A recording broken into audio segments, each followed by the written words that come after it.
جس کا تعلق 27 رجب سے ہے اسے تیزی سے ڈسکس کریں تاکہ جو غلط فہمیاں ہیں اور عموماً تمام دنیا میں جتنے بھی مومنین کے کیلنڈرز ہیں اور جو پروگرامز اناؤنس ہوتے ہیں ان میں عام طور پر ایک کمی نظر آتی ہے، اور وہ یہ کہ 27 رجب کے بارے میں عموماً صرف یہ کہہ دیا جاتا ہے کہ شب معراج۔ تو یہ ذہن میں رہے کہ 27 رجب کا دن در حقیقت جو خاص اس کی اہمیت ہے وہ اہمیت ہے رسول اللہ صلی اللہ علیہ وآلہ وسلم کی بعثت کا دن ہے۔ یعنی اس دن آپ نے بے حکم خداوند تبارک و تعالی اپنی نبوت کا اعلان فرمایا، اعلان نبوت کا دن، اور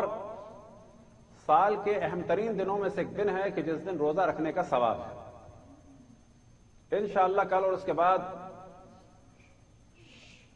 اعمال بیان کیے جائیں گے، لیکن آج صرف اتنا ہم ڈسکس کر رہے ہیں اس وقت کہ اس دن کی اصل اہمیت کیا ہے۔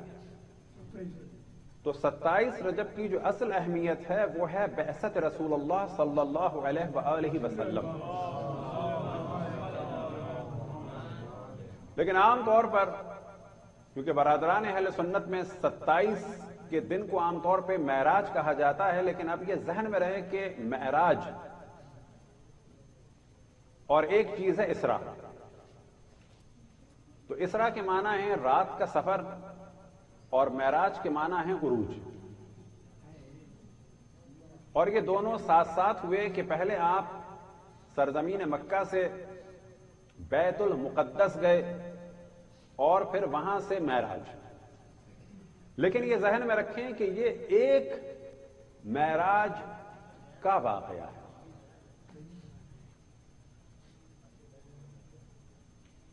بس معراج کتنی دفعہ ہوئی اشرف الانبیاء حضرت محمد مصطفیٰ صلی اللہ علیہ وآلہ وسلم کو؟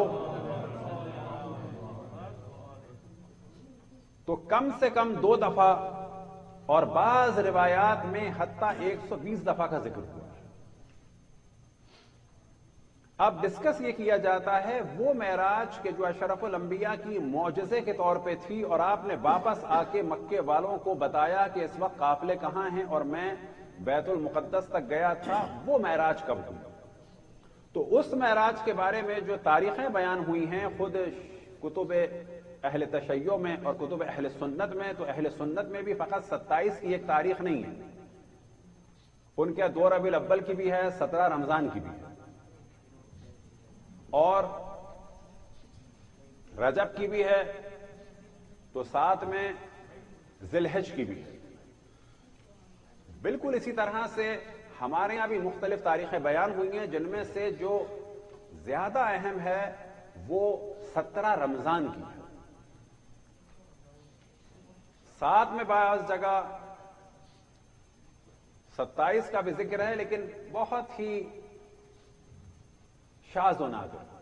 لیکن 27 کی جو اصل اہمیت ہے جو ہم نے پہلے توجہ دلائی وہ ہے اعلان نبوت رسول اللہ صلی اللہ علیہ وآلہ وسلم۔ اب یہ ذہن میں رہے کہ اہل سنت میں جو جشن منانے والے افراد ہیں، حضرات ہیں، وہ تو 27 کو مناتے ہیں، لیکن سلفیوں اور وہابیوں کی جانب سے بہت شدید ریزسٹنس ہوتی ہے کہ اصلاً جشن ہی نہ منایا جائے۔ اب یہ بات اور ہے کہ اشرف الانبیاء کی معراج کی اہمیت کو بھی مخالفین نے کم کر دیا، اس کو روحانی معراج کہہ کر اور خواب کہہ کر، جبکہ اہل بیت علیہم السلام سے اور قرآن کی جانب اگر توجہ کی جائے جو نتیجہ نکلتا ہے کہ اشرف الانبیاء حضرت محمد مصطفیٰ صلی اللہ علیہ وآلہ وسلم کی جو معراج تھی وہ معراج جسمانی تھی، وہ اپنے جسم کے ساتھ گئے تھے، نہ کہ فقط روح کے ساتھ۔